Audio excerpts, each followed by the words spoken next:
This week on Neighbors Neighboring, is a pickleball court worth going to jail for? And how about that Denver airport? What's up with that? Shower handles. Let's simplify, people. And in a turn of events, Jen and Amber actually share a similar domestic behavior. It's time for Neighbors Neighboring with Amber and Jen. Hey, neighbors. Hey, neighbors! Guys, Jen and I have not seen each other for almost 3 weeks. Almost 3? It's been almost 3 weeks Oh my because gosh. you were we recorded, then you went away, then I went away. So we haven't recorded since before I went to Grand Rapids. Right, I think Whoa. so. It's a long the time. list is long. The topics are overflowing. We don't even... We have to get right into it. We have to get right into it. And I want to get right into it by presenting something to you, which is what I had to run downstairs and get before we started recording. I didn't even notice that you physically had something with you. Well, I do have something with me. It's hidden. In your bosom. In my bosom. In your bosom. You fucking bought the Gary thing? I love that so much. I bought the Gary patch. I mean, that's amazing. I think we should put it up on the wall. We are going to put it on the wall. Which we need to do more of, which is take more Polaroid yes, photos. we'll take a picture of it later. But I was in this vintage shop in Sonoma in the plaza. And let me tell you, they had some amazing clothes in there. And it would have been really fun to just go crazy. And Brian tried on this leather jacket I really want him to buy. He's like, what am I going to wear this? I was like, it doesn't matter. Just to be cool buy at any time. Fucking jacket. Leather jackets are baller. 1.5 minutes, moms and dads, before the first F-bomb was dropped. And I ran into these patches, and not only is it Gary, but it's spelled with 2 R's. Like, so annoying. It's the worst kind of Gary It's there the is. worst kind of Gary. And I was like, it was $5. That's amazing. I'm buying if this. you're new to the pod, Gary happens to be the name of every offensive neighbor in every story we've ever read on the pod. Every story that we've read. Yeah. So, yeah. That's amazing. I knew you would be as excited Gary as I with was. 2 R's is maybe he's a person that pumps gas at a gas station. He's definitely a mechanic. That's screaming like, yeah. He could also be a skater boy. How? Well, What's the vibe there? Well, patches? Skater boy patches? Do skater boy patches have patches with their names? Sure. Absolutely. I was never in the skating crowd, so I wasn't either, but I feel like I've seen it on movies. Vans until I was like in college. By the way, speaking of movies, yeah. Do you ever watch Tubi? Tubi? Tubi. Tubi? The streaming app. Tubi. Tubi. Tubi. No, I do not. Tubi's got the greatest shows on it, all for free. For free? For free. It's an ad. Tubi has the greatest shows on it for free. No way. We are way too excited because we haven't seen each other for so I know. long. And I'm wearing red lipstick today, and it's going to get all over my teeth as I cackle uncontrollably. Well, it will just make you so human. Is Tubi like making a comeback from previous era, or is this new? I think so. So apparently it's associated with Fox, according to Brian. I did not do the research to understand. Well, Fox isn't all bad, but they have all kinds of like 80s movies on there and really crappy movies too. But we watched Quicksilver. We watched Just One of the Guys. Great movie. I might need to write all these down. I don't know if I've seen either of those. Kevin Bacon was in Quicksilver. And anyway, it was pretty wonderful. And you watched them on your trip? In Sonoma, we had a night in. Yes. A night in? Because we had just worn our bodies out. But yes. That can happen yes. on a vacation where you're like, go, go, go. Yeah. Okay. So we were on vacation. You were traveling first. Yeah. I feel like there's something you want to tee up with me because we were in the same city. We were. For at least a short period of time, but passing each other. Yes. I was in Denver for work. And you had to. I was at the Denver airport. You had a layover. I did. Blech. Yeah. Yeah. Sometimes it's nice to break up a long flight, though. You know, if you have like a normal layover. Okay. Yeah. What I want to know is, what do you know about the Denver airport? It's big. Do you know that there are, and this is new to me after being there recently, and I've been traveling to Denver, Boulder area for like the last like 3 years, and I never knew this. Apparently, there are all sorts of conspiracy theories about the Denver airport. What? What kind of conspiracy theories? Because this is new to me, I'm going to read from the internet, and then I'll layer on top of it So we went to Denver because we have some colleagues that actually live in Denver and it's more central. So it's like a good meetup spot. Yeah. Didn't get sick this time. Did a great job. Great job prepping and hydrating. The Denver International Airport conspiracy is an umbrella of urban legends suggesting the facility serves as a secret base, a doomsday bunker for the global elite. What? Yes. Or headquarters for the New World Order. NWO? Like the wrestling group? Or like... Maybe people who have to survive the apocalypse and then run the world. These rumors originated from the airport's delayed 1995 opening with massive budget overruns and unusual art installations. Unusual, like secret passages? Definitely like secret passages. The most prominent elements of the conspiracy include underground tunnels and bunkers. Theorists claim the sprawling underground area and abandoned automated baggage system actually houses a subterranean network of train lines, military bunkers, or alien and lizard people. Why is there no movie about this? My Denver colleagues, because someone was saying, like, why is it so far away from the actual city? And why is it so big? And then we evolved into this discussion where our two colleagues from Denver were like, have you heard, like, all the conspiracies? And we were like, no, bring them on. Okay. And so maybe it's the Denver tunnels will become the public pedestrian walkways of the New World Order. Public pedestrian. It says public because that's where we're gonna have to live after everything goes to shit. Is in the Denver airport. So why are we on our way there now? Well, that's fair. That's fair. This blew me away. Apocalyptic artwork, murals by artist Leo. Can I pronounce this? Tanguma, cool, depicting war, pollution, and the triumph of peace are frequently interpreted by theorists as coded New World Order imagery or prophecies for the end of the world. And listeners, if you look up the artwork from the Denver airport, it is disturbing. Now I have to look. Very disturbing. All right, we're gonna have to post. We have to remember to post some of these photos. In the video episode on YouTube. It's insane. They are insane. I did not know this. How did I not know this? I had no idea either. This is just all known to me since you've been gone. Since you've been gone. Okay. Next up, the Belucifer statue. You know that fucking huge horse? Yes. The 32-foot tall, glowing, red-eyed blue horse sculpture near the entrance is nicknamed Belucifer by locals. Its ominous appearance, combined with the fact that, get this, its creator, Luis Jimenez, was tragically killed when a piece of the sculpture fell on him during construction. That is true. Wow. No. Rumors that the statue is cursed or represents a pale horse of the apocalypse. Dun, dun, dun. No. That is true. The head of the horse came down upon him during the construction and killed him. And then they still finished it and put it up. Look, this is a problem. This is a real problem. Do we have timelines associated with this? I'm sure there are. I'm reading the highlights from probably Gemini results. Okay, here's what I need. Okay. Betsy, I'm going to need you to get on this ASAP.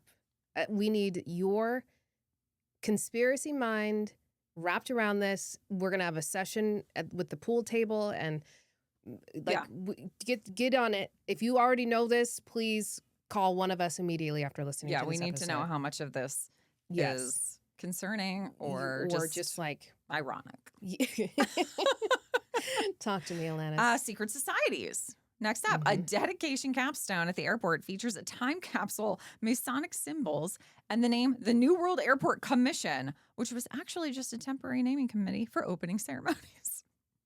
Or not. People say that this is evidence. Aliens are walking around in human bodies. Well, yeah. So this is maybe not really conspiracy, but actual fact. Yeah, the theorists point to this as evidence that the Illuminati or Freemasons funded the airport's construction in exchange for secret real estate. Jesus Christ. Where do we runway layout? This one I'm not 100% sure. As I smash my mic, I'm not 100% sure I agree with this. Okay. But when you view the runway and the layout is it like a crop circle? No, it looks like a swastika, kind of. What Not the a joke. fuck? It does. But it's not incredibly explicit. But the general shape is I feel like if there's, swastika-esque. I feel like if there's any, And at the very least, we're calling it a non-threatening pinwheel. I call it that's a what I knot. got. I feel like Denver's. I feel like that's Denver's some a weird city. It is, but so is Austin. So is Portland. Like, there's all kinds of weird cities It's out flat there. and ominous there. I don't know. I mean, look, I can't spend a lot of time in Denver. I don't feel comfortable Blech. there. I get sick. I do. I know Blech. you get the altitude It's not sickness. good there. I get the altitude sickness. Like, I feel dehydrated within about 45 minutes of stepping Yeah. outside of the airport. So There was yeah. hail that broke windows and dented car hoods while we were there as well. So that maybe all this is just Target. that's why they All think the these apocalypse things is they coming. have to, because it's Denver's a Target. And that's Sorry, there you have it. Denver. There you have it. Bronco ride. Woo woo! What do they say? What are those cowboys? Yeehaw? Yeehaw! Not woo hoo or woo woo. But maybe also those things. Oh. So yes. Yeah. Yes. So and then for another episode, I could talk about how one of my coworkers who used to work in biotech, traveling the world, including Saudi Arabia, has a conspiracy theory. Not so much about COVID. That's God. for another time. Let's keep that one in the back pocket. We'll keep that one in the back pocket. Keep listening, listeners. Keep listening. All right, so you traversed through. Yes, through Denver, went to Carmel, stayed in. I had no idea you had been there. Look, we're going back. So we went to Carmel for 2 days. Well, who is we? You and Brian, because Jason. No, and you I... and me. Oh, we are going back. So I won't get divorced if I just go with you. No. Then Brian and Jason have to do something They fun can do whatever too. the fuck they want. I don't give a shit. Do we think there's like a podcasting conference we could go to in Carmel? Yes. If not, let's create one. We definitely need to go to a podcasting conference, by the way. Yeah, you should watch Age of Audio. It's a movie about podcasting. Making notes. It's a documentary kind of feature about podcasting. And I wish I could remember the guy's name. I feel horrible. But he's also a podcaster that wrote this. Okay. And narrates it. He does a really, really great job. Noted. Anyway, you loved Carmel. Carmel. I do love Carmel too. Carmel. I bought a couple caramels in Carmel. Imagine that. They were lovely. Great time. I ate at some wonderful restaurants. La Bicicleta was probably my favorite little French restaurant. Super, super yummy. Stayed at this Stillwell Hotel. Highly recommend. They were great. Teeny tiny rooms. And then we went to Sonoma for 5 days. And then we went to San Francisco for a day. So I experienced this multiple location situation that you and Jason frequent. Do that? Yeah. Hated it. I didn't think that was going to be your jam. No, because I need to unpack. Yeah, I like to get in. I like to unpack. I want my clothes in dressers and everything put away, so it's like a home away from home. And it was really hard to constantly do that. There's a lot. Remember Maine for us? 8 days, 5 locations. No, I just it's too much work. Yeah, and then oh my God, I have so much to share with you. Okay. I'm going to make some of these things fast because we don't need to, but I have my first side eye that I'm going to give. Okay. Early in the episode. Okay. We need to stop making shower handles complex. Here's the deal. Turn it on. Left is hot. Right is cold. Okay. This all that it needs to be. When you have to do something like push a button in to get it to go to a certain area, and then the red hot and the blue cold don't match up with how the handles actually are. Yeah. That's fucked up, man. That's a mind fuck. I agree 1,000,000% with this. And I feel like this is the one thing that I am actually challenged by every time I stay away from home. So hard. It's like you're trying to figure out where to put it. And God forbid there be a fucking rain head and one of those hand hosey things. And then you're trying to get one to go, but maybe both are going, and then you can't. The little wandy thing is faced outwards because the cleaners just cleaned it, and they're just spraying cold water on you immediately. I feel like we should create a checklist that we could distribute to the listeners. It would be like how to manage your hotel shower experience for optimal normalcy. I mean, it doesn't have to. it just doesn't have to be complex. You can make it look beautiful and doesn't need to be complex. No. I'm literally turning the handle the first night I'm there. I'm exhausted. I'm turning the handle and it gets stuck. And I'm like, Brian, it's not getting warmer. And he comes in and he's like, oh, and then he realizes he had to push this button to keep it going. It still took 5 minutes to warm the water up. That happens. It was sometimes. on full blast. Like, what are we doing, hotels? Like talking, oh, we're conserving water, conserving energy. No, you're not. You're wasting it. Fucking figure it out. On-demand hot water tanks or something. It shouldn't even take 5 minutes because we have that. So long. We have that like Insta-Hot at our house or whatever, and it doesn't take 5 minutes. It took forever. That's insane. Okay, so that's my first side eye. I agree with of that the trip. 100%. Can I do a second side eye immediately? You may. Second side eye of the trip. Mm-hmm. I cannot stand it, whether it's an Airbnb or a hotel, and there's not ample storage for your clothes or ample hangers in the closet. I am staying here for 5 nights. 4 hangers ain't gonna fucking cut it. I need more than 4 hangers. Okay. I feel like that's very reasonable, but this might be where we have a divide. Ooh. Only because yes, I don't normally stay for that many nights. Okay. I don't know if Jason and I have ever stayed somewhere for 5 nights. Interesting. I'm trying to think. Commitment issues? Maybe the honeymoon because we were on the boat. We went on a cruise. Yeah. They certainly didn't have a lot of hangers. I mean, the room was the size of the microphone. So that's different. But we don't normally stay for long periods of time in any one spot. Like we move around, as was clear. And then I normally only hang a blazer, a dress. Everything else is just sitting in the thing. Because I don't unpack really either. Right. I understand that there is but I feel like it's reasonable. Subsection of the world who doesn't need to have that level of order when they go visit. But there is a subsection of the world that does. She be me. She be me. It is you. It is I. I am the girl. And Brian's the guy. And you're not the only one. No, I think that this is reasonable. And I would say there are plenty of people that are staying for lengths of time that like to unpack their belongings, where I would agree that 4 hangers is not enough. I mean, 4? I feel like even like your standard courtyard Marriott's giving you 8. A solid 8. Yeah. Right. Yeah. Anyway, I just also, when I'm staying at an Airbnb, we stayed at an Airbnb for 5 nights. How'd you feel about that? It might be the last one. I was going to say, I don't view you as the type of person that would enjoy the Airbnb. I don't mind. Here's what I like about an Airbnb. Okay. It's yours. You don't have your neighbor next door banging on the headboard in the middle of the night because they got too drunk and had a party time. You don't have a bunch of people walking in the hallways or a bunch of outside noise. I hate hallway hotel noise. I hate it. So like it's not that I mind being in a house. I actually really like it. I just feel like nothing's clean enough for me. I can understand that. Like the pictures of this house were really beautiful, and I looked at it after we left. I was like, did we just not evaluate it appropriately? And I was like, no, it looked a lot nicer. The pictures looked a lot nicer than the house. It was a lovely home. Yeah. It was clean. And they had plenty of amenities, and the outside area was really, really nice. But it was just, I didn't like getting a shower in there. And you know how I feel about my showers. I like to have them, sometimes twice a day. Yeah. And I was just like, ugh. I never just felt clean. Remind me to tell you about our Santa Barbara Airbnb at some point. Jason should be on for that story. Okay. Yeah. Okay, Santa Barbara Airbnb. Yeah. And COVID. Yeah. We have 2 follow-up items. I'll just paste in the transcript and say, what are we supposed to follow up on? Yeah, I like it's this. Good use case for AI. This theory. Otherwise, this will be a 3-hour.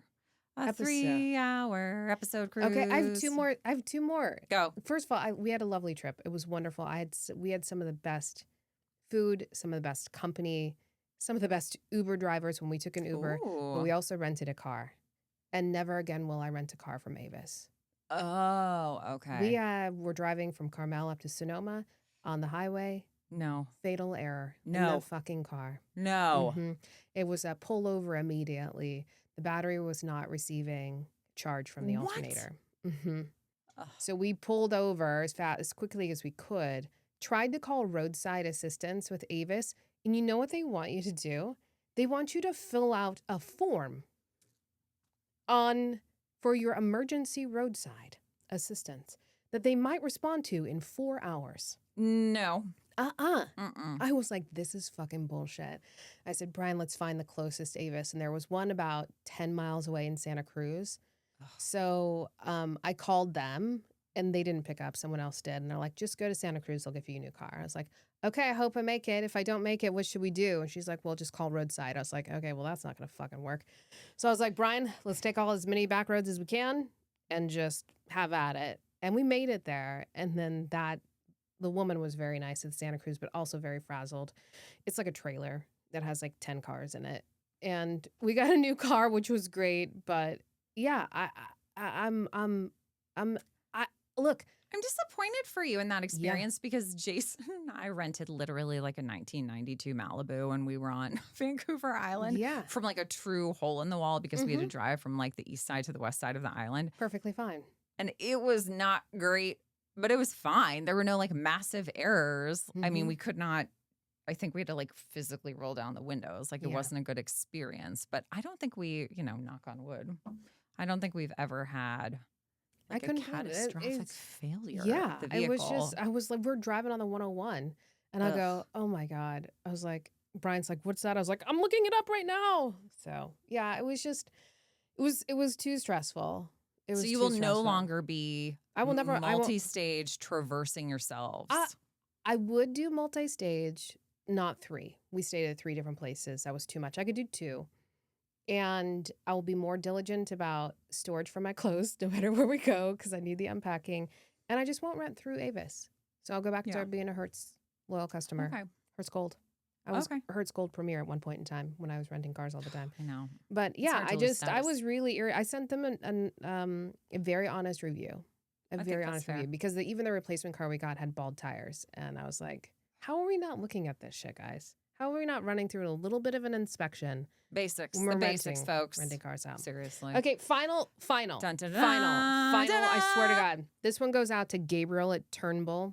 In Napa. We're naming names now. Yeah, we are naming names. Because I really thought that Gabriel and I were bonded, right? Like, I felt like we had this really great host. Her name was Kelsey.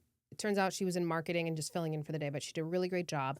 I mean, marketers are multifaceted she was and very wonderful. talented. We talked social media strategy, all kinds of stuff. Ooh. We're following Turnbull, by the way. I saw that. We are. I saw for that. this very reason, because we're going to pull this little clip out and give it to Gabriel. I told him I was going to do this. Gabriel checked us out. We got some wine to go. Okay. And we were having some fun conversation. I think the other guy's name was Surf. And we were having some really fun conversation. And somehow we got talking about his sister, and her name is April. April, you're the favorite, just so you know.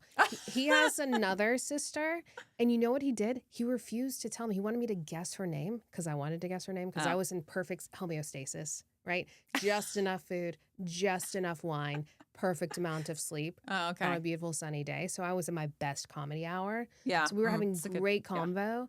And I was trying to guess his sister's name. And like, he's like, nope, that's not it. He's like, I'm not going to tell you. I was like, no, you're going to tell me, right? He's like, no, I'm not going to. Ha, ha, ha. Guess what, Gabriel? Side eye. And he still didn't tell you. He still didn't tell me. So I know that his favorite sister's name is April. So other sister to Gabriel who works at Turnbull, just so you know, you're not the favorite. But you're probably my favorite. That would drive me nuts too. I remembered his name. I remembered her name. And he just isn't going to tell you. He's just not going to tell me. I better DM me after I feel this. like it could have come to blows for me. I feel like I could see myself like yanking on his shirt and being like, you are going to tell me. That would be fantastic. I can't not know. Let's go. You know how you can't not get involved? I can't not. If someone like dangles information like that, I mean, it's so low stakes, but I have to know. We're going to have to. No, I have to know too. Well, we're going to clip this little section out. We're going to send it to Turnbull, and there you go. Happy go, gay, gay. Yeah. So you stayed at smaller establishments and or Airbnbs on this trip. I stayed at an enormous property in Grand Rapids, downtown. It's called like the Amway Grand or something. I'd never been to Grand Rapids before. It's like this huge like conference hotel place. Is it like part of the Amway brand products? I don't know. Interesting. It's like the Amway Hotel something. Okay. I don't know. Yeah, tell we'll me have to more. look this up. But anyway, I want to know why so many of these like sprawling conference properties have a women's wear boutique where all the clothes in it look like they were made for women in their 70s who want to dress like they're 10. Can we connect the dots on this? And you're laughing because you know exactly what I mean. Know exactly what you mean. So I hadn't paid. The reason that this was like on my mind at all was because you know exactly what the clothes look like. Why is there a giant embroidered sunflower on the left tit? And there's like a stand-up collar and the sleeve is chiffon, but it blossoms at the end. What the fuck is that? Why is it $319? And I'm screaming into the mic. I'm so confused. So anyway, we go to Grand Rapids for our event, and I had not paid enough attention to, like, we got a note from the woman who is on our team who had helped plan everything, and it was all very nice. The boutique, my criticism and laughs about the boutique are not in reference to the actual event, which was very well planned. I didn't pay attention though, and the first night there was like a note that was like, "Oh, try to dress a little nicer," like the dinner, and I'm like, "Oh shit, I kind of just have like jeans and like maybe I should try to put a little bit of a better outfit together for this." So when I checked in, I had asked I was like, is there anywhere like around here to like go shopping or like a Nordstrom or something down? And she's like, there's really nothing like walkable. She didn't even say there's a woman's boutique in the hotel. Oh, she didn't even want to sell. She knew. She knew. So I'm like, okay, well, I'm like, I'll just wear a blazer twice. I'm like, okay, I think I can work this out. I'll wear a blazer twice. I'll wear my white jeans instead of my dark jeans. I'll pull it together. It'll be fine. And so I'm like walking down to the elevator banks, and I look off to the right, and I'm like, oh, there's the boutique. And that like, sunflower shirt and just I like drew walk you through there in. thinking like, surely I will be able to find something. Literally nothing in the store looked like it would be acceptable for me to even put on my body as like an adult woman who takes herself, I mean, somewhat a little seriously. It was a work event. Yeah. So Yeah. it reminded me of the story of Jason's purple shirt. I was just going to say, this feels like a purple shirt situation. And you know, they have like 4 of these boutiques at Nemacolin. Like why? Why are they all like this? I got to be honest with you. Even the lines of the shops on Sonoma Plaza, I was like, oh, there's so many great stores here. I'll go do some shopping and might buy some things. Same scenario. Brian's like, this looks nice. It's like everything in here is for someone that's 70 plus. Correct. Like it's like all the pastels, so many pastels. And like a deep V with like a major ruffle. Yes, major ruffle to here. And the ruffle goes like over your ears. I mean, and there are some people who can pull that shit off. And a beautiful 7-year-old woman could. A 7-year-old? 70. 70.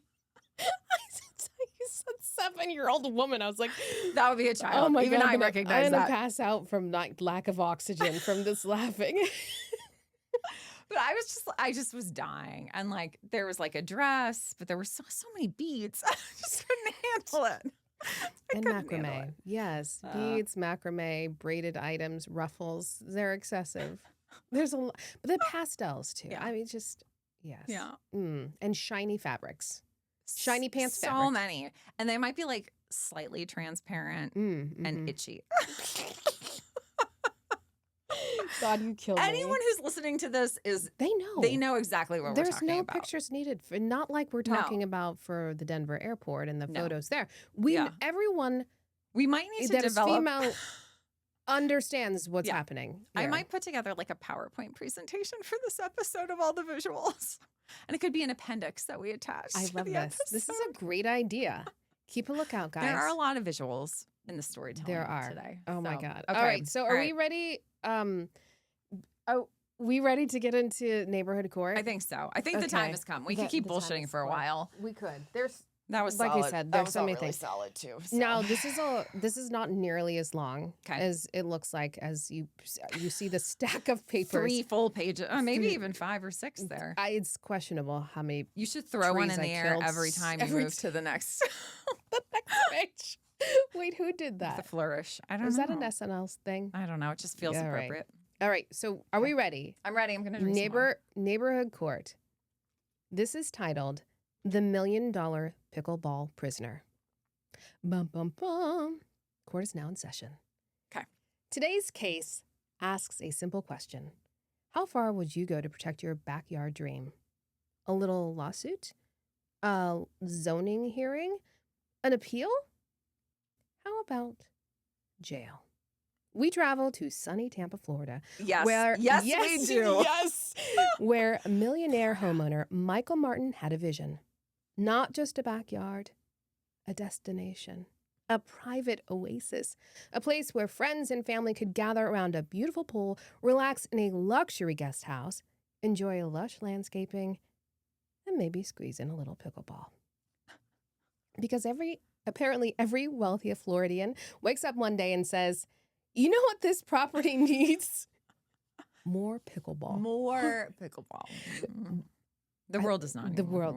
I love pickleball.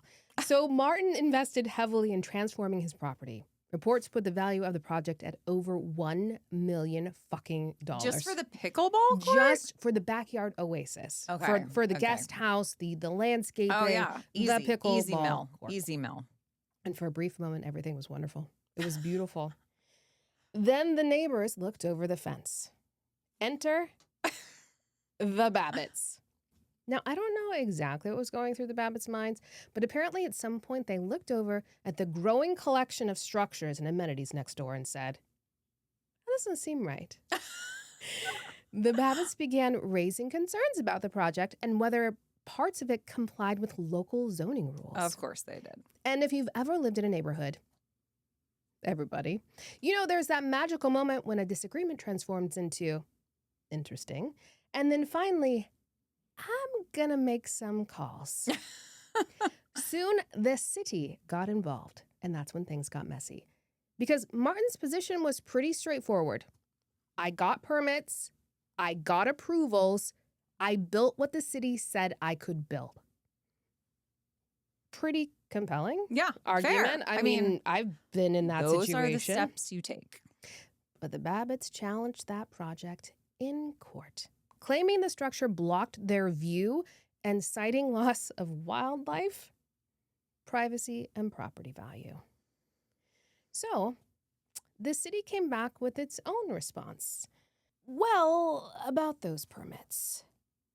Motherfuckers. Officials later determined that parts of the project violated zoning regulations and shouldn't have been approved as constructed.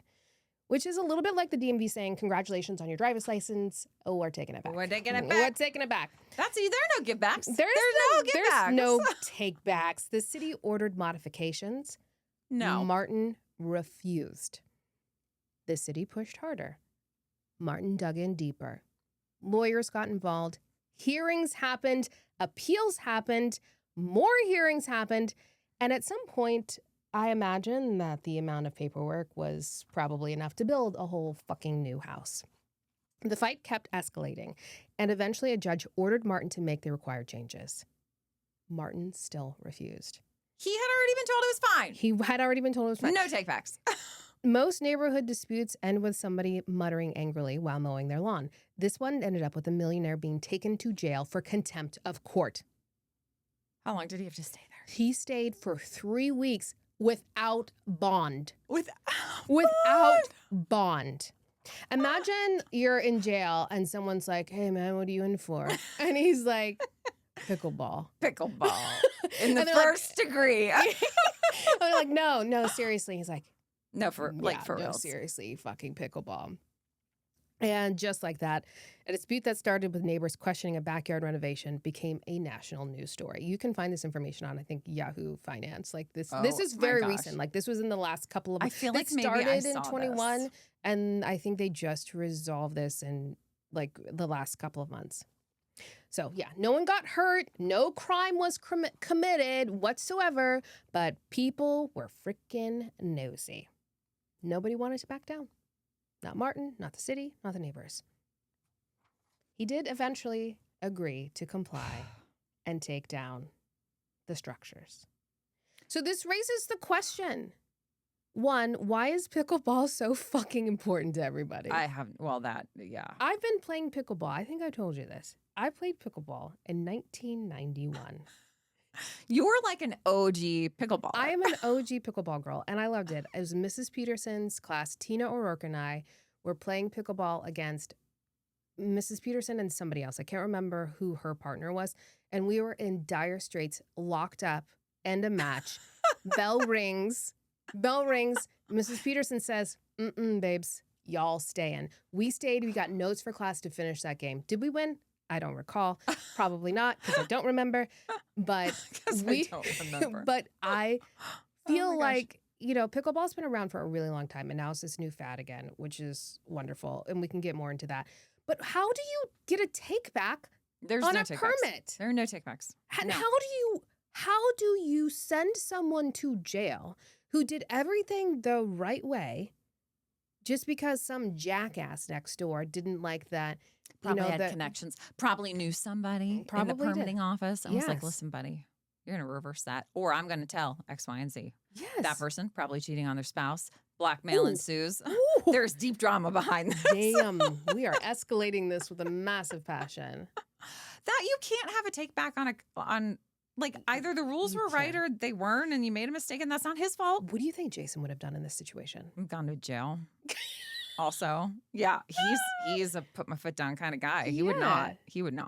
I feel like first of all, back down. The amount of sympathy I have for him is about this much. Like on a scale of 0 to 100, 100 being the most amount of sympathy, he's in lower quarter. Yeah. He's in the lower quartile. Yeah. Like 0 to 25. I haven't made my determination because honestly, that seems ridiculous. To build all that stuff. To build all of that stuff. I feel like I need, again, visuals. PowerPoint. I do too. I need to see the property. I need a better understanding of exactly where all of this stuff is. Because I think there are ways in which you can have that all be more reasonable if the amount of property is more sprawling. Yeah. Or like if Jason and I try to cram all that shit in our backyard, that would be a lot. A lot for people to deal with. Yeah, but I mean, I imagine in the permitting process, they're looking at all that. Looking at all. And if they're not, then that's on them. They should be doing that. And how is a pickleball court, though, really any different than all these freaking basketball things that people have in their front yards? Some bouncing their balls and stuff. Pickleball is not that big of a court. Yeah. Yeah, it's not like they're putting up a full-size tennis court. Also, it's not like unpleasant to look at. I would think it would be the noise of people playing that would be more annoying than anything. That, right. And that's not more annoying than basketball bouncing or whatever we want to call that. Right, or whatever party's going to be happening across the street tomorrow. Do you see that getting set up? I don't have a problem with it. Have a good time. Somebody's probably graduating.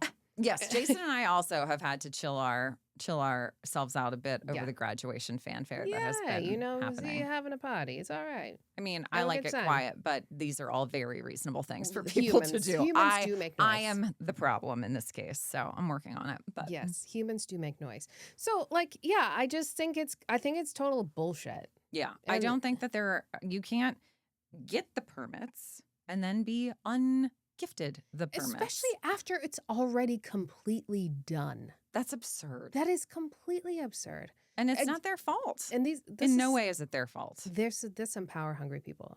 Back to these this wasn't even an HOA situation. I imagine that place was probably a part of an HOA. Maybe. But this wasn't overturned by an HOA. But geez Louise. Yeah. Come on. No. I'm just thinking about all the permitting that we have had to do recently. And if anyone came to us and was like, just kidding, I might go to jail for my reaction, not just for my inaction. Yeah. I might get it's Florida. Someone, I think, wrote a comment about the bounce house situation in Port Lucie, Florida. Yeah. I wonder how close that is to Tampa. But I have no idea. Of course, Florida. Classic. This shit happened down there. All the ridiculous things happen in Florida. All of them. All of them. Or at least 98%. Yes, exactly. Anyway, I loved this, but I do love pickleball. And so... Pickleball is everywhere. It is. It's not just for people in retirement communities either, which I thought it was. Tennis court, tennis. Does the ball bounce and then you hit it, or yeah? It's not like just volley. It's like tennis. It's like tennis with a different type of a ball and paddle. It's combined. I would absolutely say that. That's a great way It's like to you're make. standing on the ping pong table. Yes. And everything is modified in size. Precisely. You got it, girl. I mean, I've seen the pictures, but I've never played. Never played. How much running is involved? Not nearly as much as tennis. Okay. So less. But more than ping pong. But depending on who you're playing, yes. I mean, I've seen some pretty serious ping pong matches in my life. You know, even at Olympic the level. Olympics. Oh, the Olympic level ping ponging? How do they even do it? How do you put the spin on there? And then they hold the paddles like this. Yeah. Like. Yeah. It's just like back and forth. Yes. Back and forth. Yes. It's wild. I love it. I mean, I might be willing to try pickleball if I get to wear a cute outfit. And you can 100%. Like I carry love like a watching little balls tote, go over like nets. a little tote. I love it. Okay. You could carry the tote with your balls and paddle in it in a very cute fashion, more so than in tennis. Tennis, it's a much bigger racket. Yeah. I mean, if you see these peeps at any major tournament, it's a lot. There was signage about pickleball when I was in Grand Rapids in the hotel. There were like little pickleball mugs, thermoses, all kinds of pickleball shit. I would like to know when it made the resurgence. Like, if anybody out there knows when pickleball made a resurgence, if you could just give us a quick DM at Neighbors Neighboring. Maybe circa 2 or 3 years ago. I think it's been even longer than that. Really? Yeah, but like, what was creation? It wasn't COVID. It wasn't like everybody. I don't know. Because you got to get together. I don't know what drove it. I have no idea. Maybe people were tennis players and like, I can't play tennis anymore because I've been in my house for 2 years. So now pickleball seems more reasonable. Yeah, it's the orthopedic prone person's tennis alternative. Yes. That's the branding for pickleball. Yeah. But here's the thing. Don't put $1 million structure in the back of your house. Unless you're in that particular type of a neighborhood. In that case, I'm asking you, why aren't you giving more of your money away? Because I guarantee you're not giving enough away. Speaking of giving money away. Yes. Guess where we're going on Saturday? We have a gala. We have a gala on Saturday. We have a gala coming up. Yeah. Yes. I'm excited about that. It is the Homeless Children's Education Fund here in Pittsburgh. And Brian serves as the treasurer, I believe, of that nonprofit. So we are here supporting and rallying for them. And if you have the desire to give to a location or to a certain place, there's a wonderful, wonderful organization. And no, they do not call it houseless. They do call it homeless children's. And homeless is a very interesting definition. And I'm going to get some of this wrong, but a lot of it has to do with not having a permanent residence where, you know, you're living with your aunts or uncles, grandparents, maybe moving on a very frequent basis where you don't have that home structure, which we all know for me is very important. Permanence, something that's truly. Yes. So it doesn't necessarily mean that they're, you know, living in shelters, although that also qualifies as homeless from the HCEF perspective. But yeah, wonderful organization. We love supporting them, and you should learn more about them if you have the desire to. We would encourage it. Or any other nonprofit that you're passionate about. You know, Brian and I have passion about food insecurity, those that are suffering without homes, and for those that are suffering with addiction. So, you know, those are the three things that we tend to spend most of our money on from a nonprofit standpoint, which we really enjoy having the ability to do that. So, and time too, not just money, but we spend time with these nonprofits. We should find out what other neighbors are excited about, and then we could just post a monthly neighbors give. We could be like, if you're looking for a new charity to get affiliated, it doesn't have to be high stakes. You want to do a little good, sprinkle it around. Yeah, sprinkle a little $10 here and there. We can feature. I love that idea. Yeah, I love that idea. Fun. Okay, so we are ready to move on to potentially a lifestyle division of Amber and Jen. Okay. Lifestyle division. Doot, doot, doot. That was really off key. I would like to know how you heat your food in the microwave. Oh my gosh, I have a lot of variability in my approach. This is amazing. This is potentially not a lifestyle division of opinion then. Oh, okay. So what I will say is, like, for example, I brew the coffee in the morning. Yes. I pour the coffee. Yeah. I am slow as molasses in my consumption. So I'm reheating that throughout the day. usually a You 30. drink all day long coffee? I'm trying to stop earlier, but it's like, it's not like I drink a whole cup.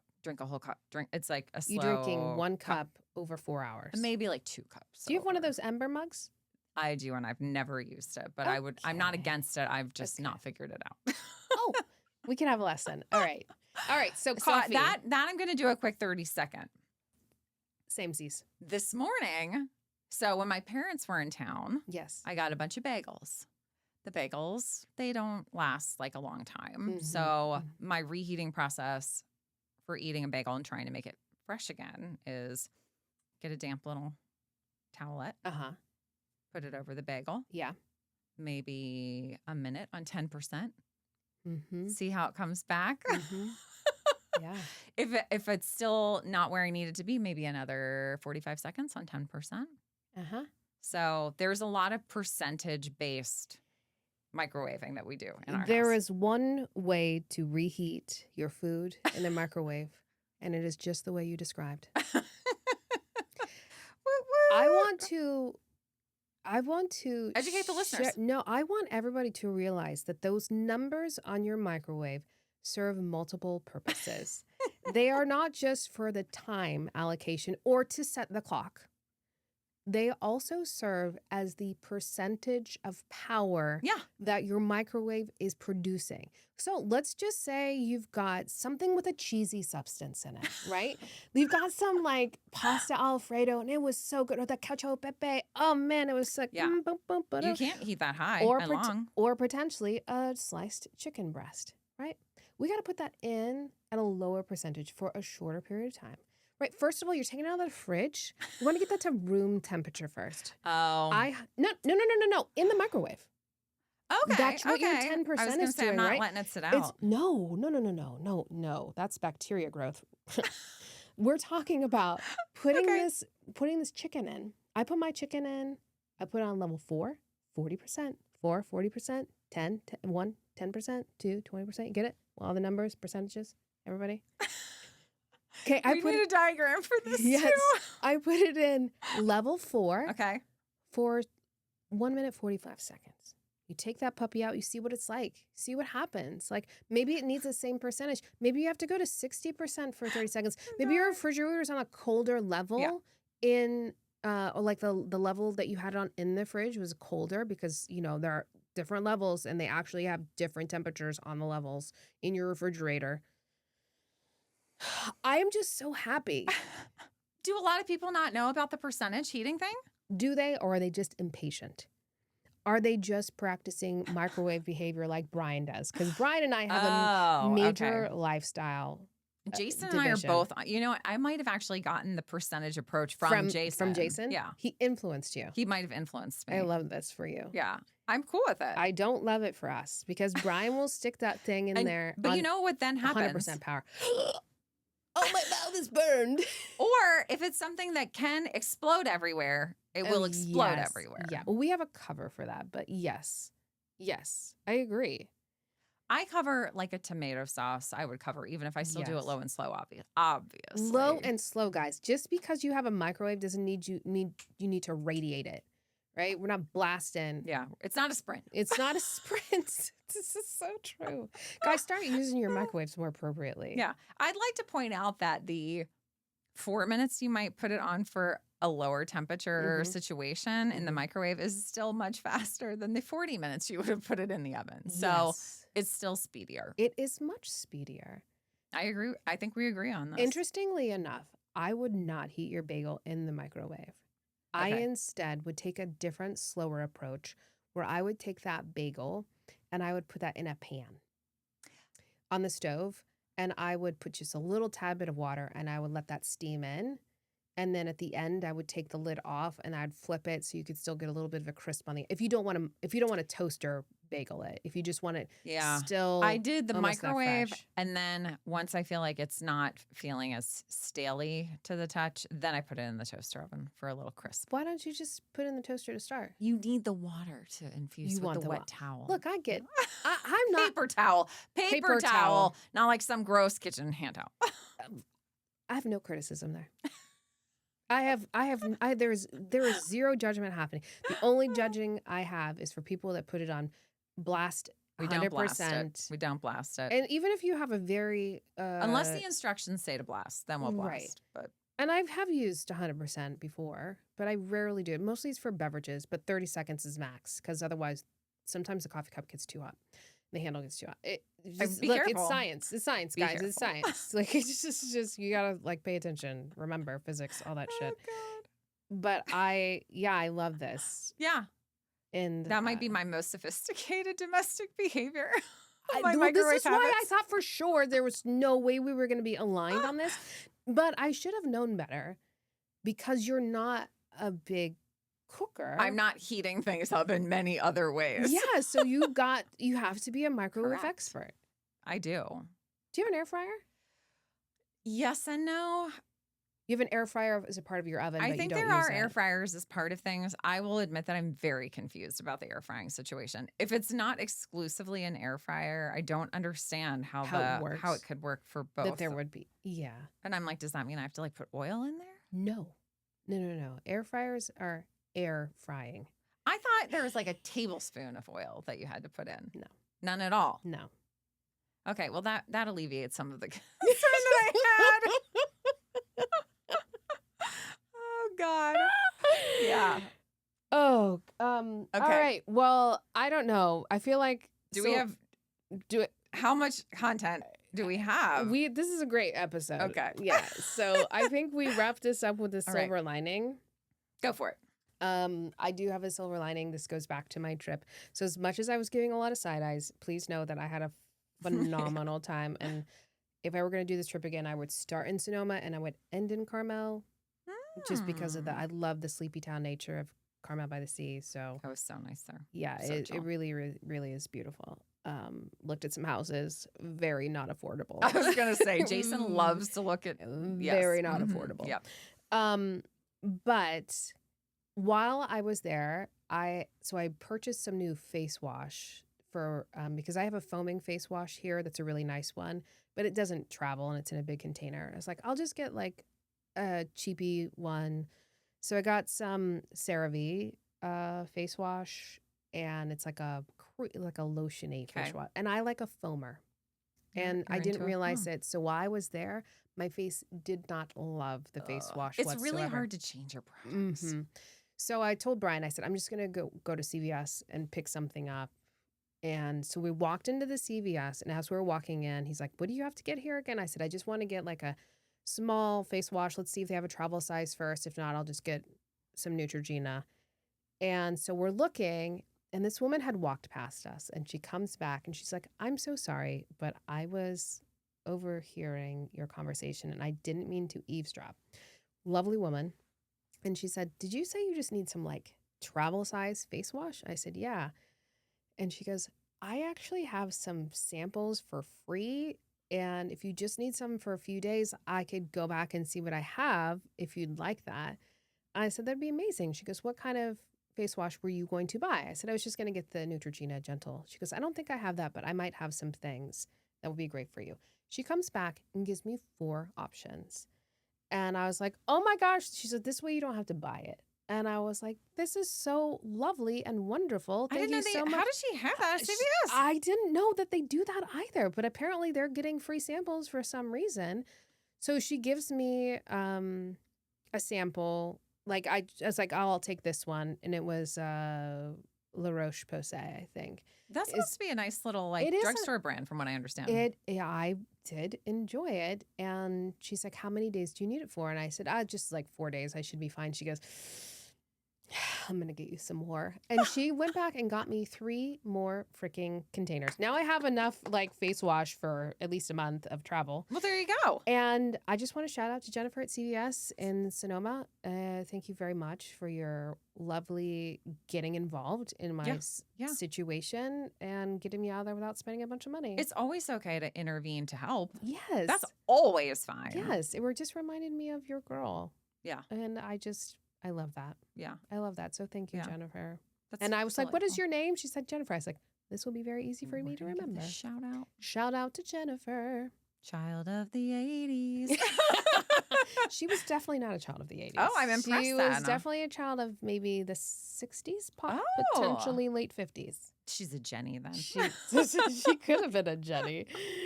Oh, well, I'm so glad you're back. I'm so glad you're me back. Too. It's lovely. Yeah. Okay. I have to look at the calendar. I don't even know when our next recording is, but we still got, I mean, we got a lot of stuff we can cover so today. Much. We couldn't even get into it all, guys. But we'll be back at it soon. Yes. Don't forget to like, subscribe, and follow at Neighbors Neighboring on TikTok, Instagram, or Facebook.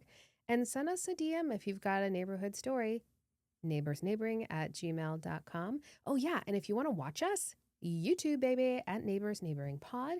And we're putting our little shorts up there as well. Yeah, engage, send us a message. We've had some nice recent moments on the old social media. Some people are listening to the Jen. And if you're a bot listening to this right now, fuck you.